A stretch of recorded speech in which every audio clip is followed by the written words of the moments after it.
is the smallest Channel island open to the public, which has a thriving community. And although up to 100,000 people a year travel across the sea to spend a day or two here, Herm is one man's island, its tenant, Major Peter Wood. He's almost omnipresent, and even on a day trip, you'll have difficulty avoiding him.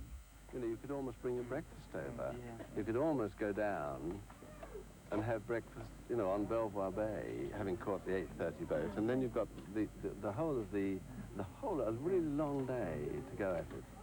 And for some reason, people don't do it. You know, apart from chats with holidaymakers, there are regular business discussions with his staff, including the hotel manager. There's no doubt that you've got to do more advertising. Yeah. Oh, yes, without a doubt. And not only national advertising to get the people to come and stay here, but also local advertising to get the, you know, people to come over on a day basis. Surely. And you see, quite apart from that, I think the day basis, people from Guernsey and Jersey, the fact of the matter is that both of those islands, in fact all of the Channel Islands, ought to realise what a place this is potentially for holidays. Yeah. Ah, Marcus, just a second. Look, you must drop the when you're over here. And one sure way of finding the Major is to drop an ice cream wrapper. You over for the day? Are you? Where are you going to go? Well, we're going to Guernsey. Yes. And then we're going to reach Jersey. Yeah. Peter Wood and his wife Jenny settled in Herm over 30 years ago. Then much of the island was overgrown and many of its buildings derelict, including the house in which they now live. The Major has no doubt that fate took a hand in their lives all those years ago. Looking back over the years, I mean, I don't think Jenny and I coming here was an accident. We talked about this during the war, when I was overseas for something like 5 years before we were married, but we were engaged, and we used to exchange letters, and the real basic idea of these letters, the things that we talked about, was that when the war was over, we really wanted to get to a place and stay there. I suppose sort of being involved in a war made you feel that if you got through it all right, what you wanted to do is to settle down. But we had, I think, to some extent, thought out really what we wanted to do. And although we didn't think about an island, we thought about a community on the outskirts of a town where we could develop some kind of commercial activity and have our own families and our own people around us. Was a thing that we did develop in correspondence very much during the war. Immediately after the war, when we got married and we settled down in Yorkshire and so on, one rather lost sight of this. But when we heard of this island was for sale, I think that we were very much conditioned to accepting it. And just a few years after the war, in 1949, we met the man who then owned the lease of the island. He had a place in England, and my father knew him and introduced me to him. And in the course of conversation, he said that although he'd only had the lease for a year and a half, he really felt that it was too much for him, and he wanted to get rid of it. So we came down. We flew down immediately. We didn't hesitate from where we were in Wiltshire. We drove to Southampton. We flew down here. To Guernsey. We came across in the boat. We stayed here the afternoon, the night, and the next day we went back and phoned the man up and said, well, look, if you really want to get rid of this place, we'd like to take it on. And then, of course, the problem was, when we were here, it wasn't only a way of life. We had to create a living for ourselves, and we had to, in order to do that, we had to bring in other people to work for us. We had to decide what sort of people there were. We had to decide what we were going to do to make a living. And of course the obvious thing was tourism, for which the island had been bought from the Crown by the States of Guernsey to open it to their tourist industry, and also for Guernsey people as a lung for Guernsey people to get away for boating and so on, to come to the place. But so tourism was the obvious one, and also, of course, we knew that we could make a farm here, ultimately. In fact, when we bought from the last tenant, there were a few cows here. But in the first few years, we had to sort of slim out the various activities that had been taken on in the early days. For instance, the other tenant had brought in donkeys, a dozen donkeys, to give people rides and so on, and on the face of it, it seemed like, you know, a money-making kind of thing, but we had to get right down to basics. The things that mattered were water supply, sewage disposal. We had no electricity, for instance. We had no telephone. Now, these were basic things which had to be attended to, and things like donkeys and so on had to be put on one side. In the end, we've sort of brought our economy right back to simply agriculture and tourism. After the first few years, when we felt we could apply ourselves a bit to the farming side of it, we brought our cows back, and we built up a herd which is, I don't know whether it's the largest herd in the Channel Islands, but it's one of the big ones anyway. We milk about 70 cows a year, and we've a total herd of about 120. We've put in a completely new set of farm buildings, absolutely modern, with a 100-cow cubicle building and an 8x8 herringbone milking parlour, calf rearing pens, and we've agriculture is not the biggest of our exports, but it is now quite a sizable export. And of course it does create, from an appearance point of view, on the island, a very necessary appearance. Lovely green fields, this magnificent herd of cattle grazing across the fields, the beautiful blue sea in the background. Its amenity value is tremendous, and of course it does create this idea of an island with an agricultural background. Over 200 gallons of milk go to Guernsey each day, but farming on a small island has its problems. Farm manager Merv Hopkins. Mostly the problems are climatic here. It's surprising really that we're only 3 miles from Guernsey, and yet the farming here is even different from Guernsey, let alone to be different from England. We dry out very quickly here. It's very sandy, gravelly soil, and whereas Guernsey might get a shower of rain that we get, they'll hold the moisture in their ground a lot longer than we do, so that with the wind that you get on an island stuck in the middle of the sea, we get very hot, dry summers. What little bit of rain we do get just comes and goes very quickly. So the climatic condition is a very serious one to be considered. This is why we've installed the small irrigation trial this year. Apart from that, of course, being an island, we've got such things as transport facilities to consider, particularly our milk handling. Now, in Guernsey recently, as you know, they've gone on to all bulk milk handling, and of course this has been the case in England for quite a while. But here, it's going to be a long time before we get round to handling milk in bulk. So we're still a little bit old-fashioned in that we have to put all our milk initially into a bulk tank for storage overnight, which is fine, but then we have to turn around and put it all into churns, onto a tractor and trailer, and of course on the boat. Everything that comes and goes comes on the boat and goes on the boat.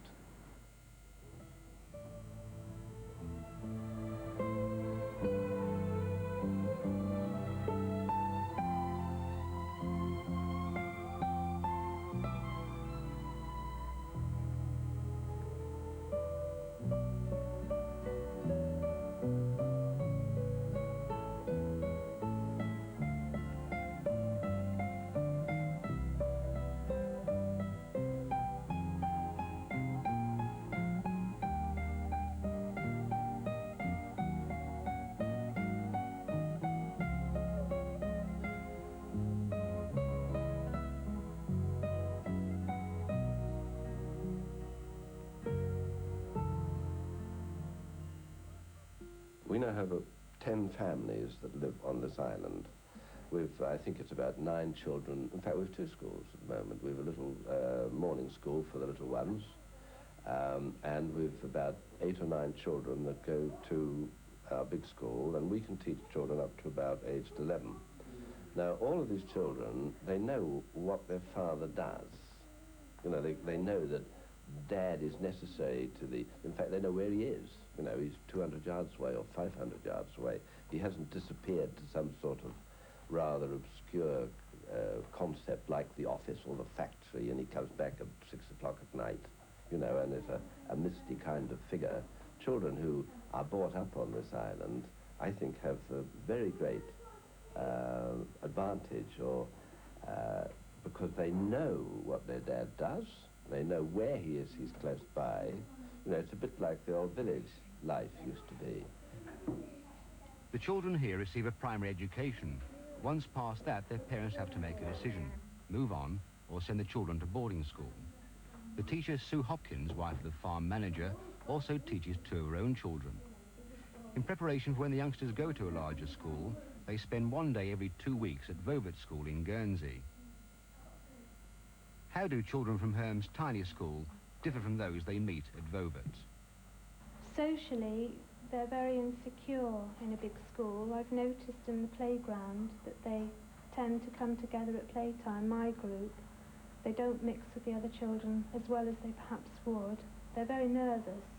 For example, even the 9-year-old, he won't go up to his classroom on his own. I have to take him. He's insecure in that respect. But academically, they are further ahead because they have individual attention here. Obviously, you can't do quite as much when you've got 20 or 30 children in the class. Major Wood is aware of the children's problems at the Guernsey school. He says the nervousness is a natural but temporary reaction. Any snags arising from the children learning to integrate into a larger school are far outweighed by the long-term advantages.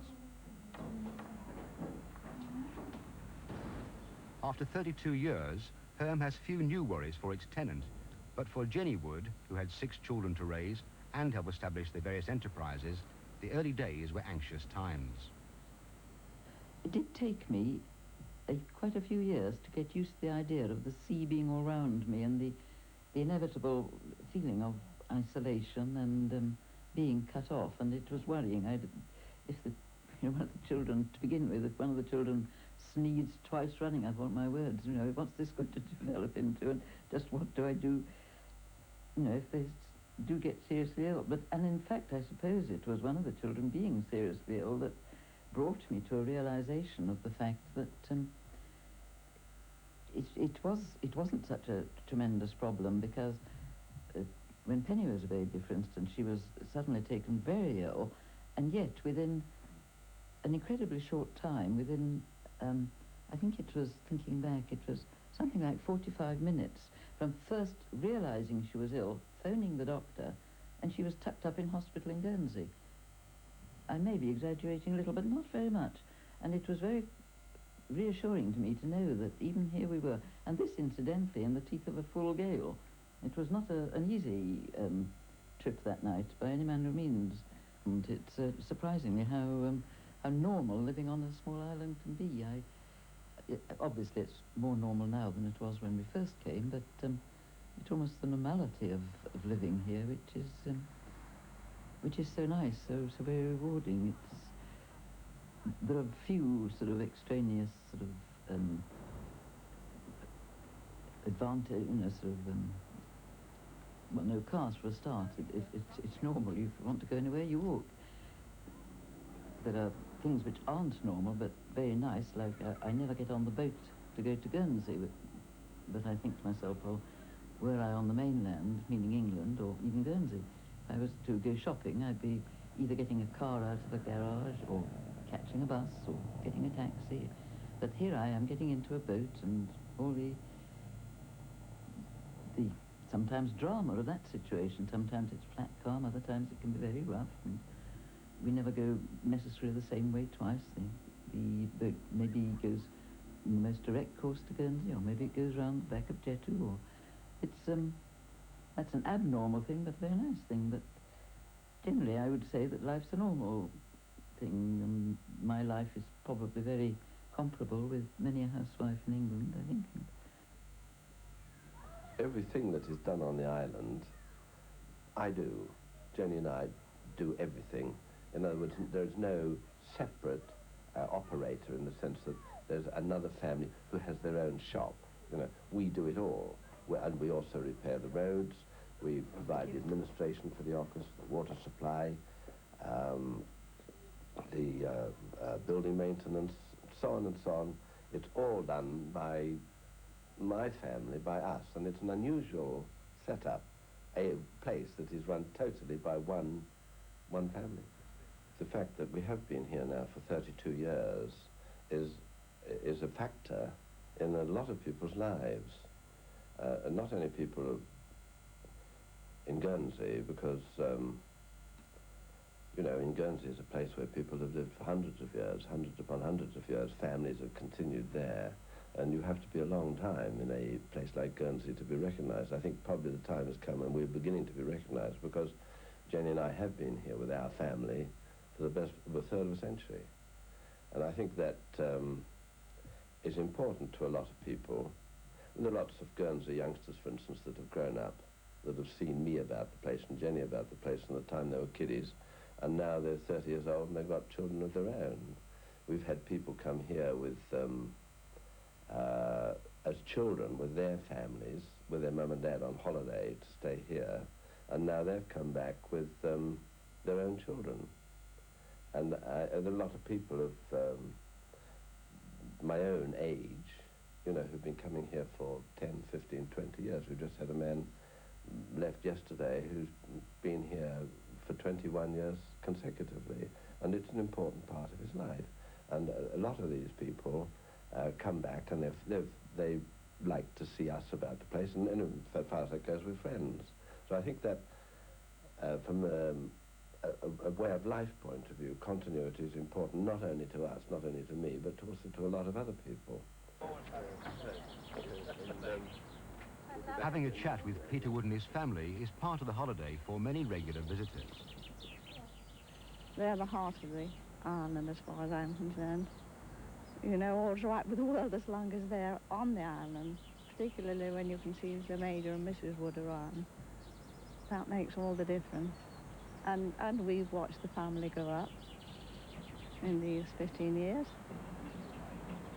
And as I say, as far as I'm concerned, this is paradise, the nearest thing to paradise.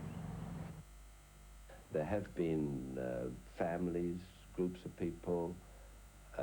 After all, in Norman times, there was, I understand, a court here. There were about 400 people lived here. And all the sort of trappings of the Norman feudal system existed on this island.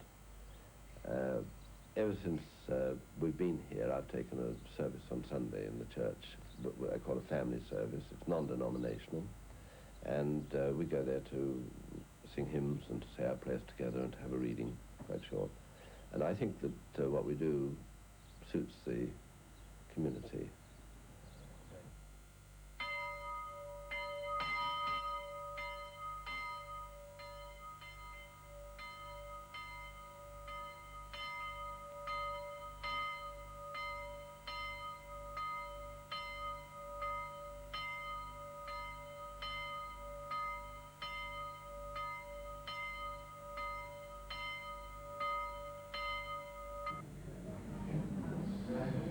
We will now sing hymn number 370.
Some years ago, Peter Wood donned a crown as a stunt to promote the Channel Islands.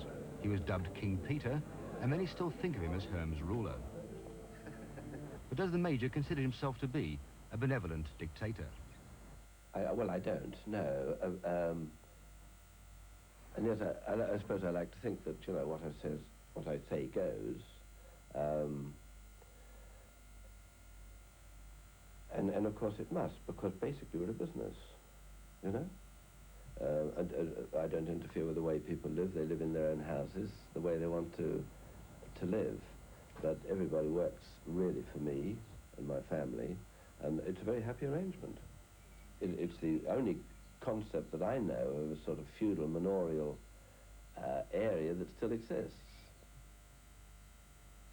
Few of the people relaxing on Herm think about the provision of power, water, sewage disposal, and why should they?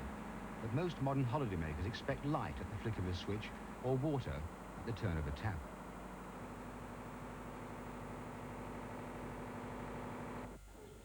The inner man, woman and child also have their various demands. And over the years, Peter Wood has been criticised for developing the island and catering for those demands. Commercialisation has come to Herm. So how does Major Wood justify his policy?